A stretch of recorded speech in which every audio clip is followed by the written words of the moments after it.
现代台语版圣经耶利米书第12章。上主，我甲你争辩的时，答辩拢你赢。毋过我还是要甲你理论关系公义的代志。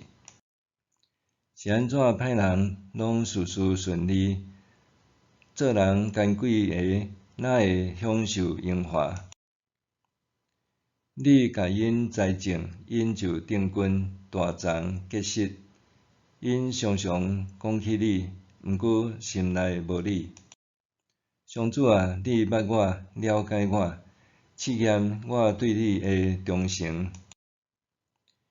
求你甲遐个歹人拖出来，亲像底牛要杀的羊，甲因关起来，关到要杀迄日。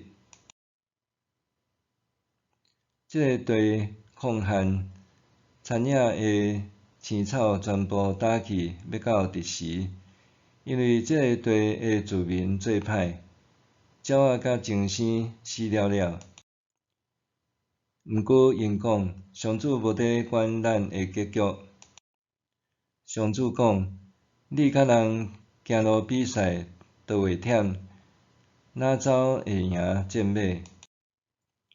你伫安全旷阔的所在，才会感觉安稳。若伫约旦河边的树林，你要安怎？连你的兄弟、你的亲情，都会出卖你，伫你的后面大声攻击你。因就是对你讲好听话，你嘛毋通信任因。我放杀以色列家，去杀我的产业，将我心爱的子民交伫伊的对敌的手头。我的子民对我来讲，亲像树林内的狮，大声攻击我，所以我怨恨因。我的子民对我来讲，亲像有斑点的鹰，真侪只鹰伫周围攻击伊，着召集田野的野兽做伙来吞食伊。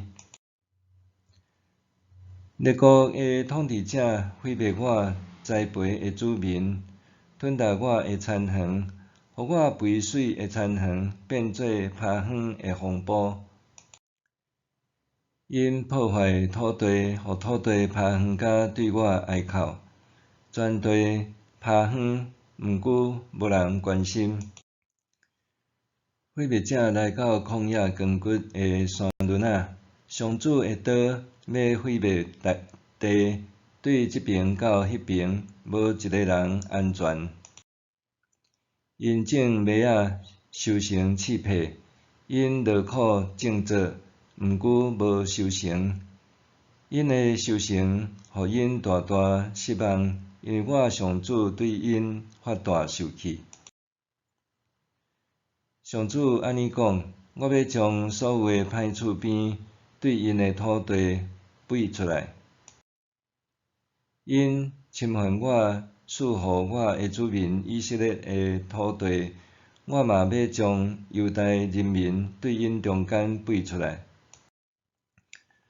我甲犹大人民废出来了后，要活转来怜悯因，甲因带倒来，互因逐个人转去家己的故乡，下互因逐个人的产业。后来，周围的国家若肯诚心学习我子民的信仰，记我用我的上主的名咒诅，亲像因以前教我的子民记巴力咒詛共款，因就会伫我子民的中间得到复兴。毋过，若有国家毋听叹，我就要甲伊背起来，将伊消灭。上主安尼宣告。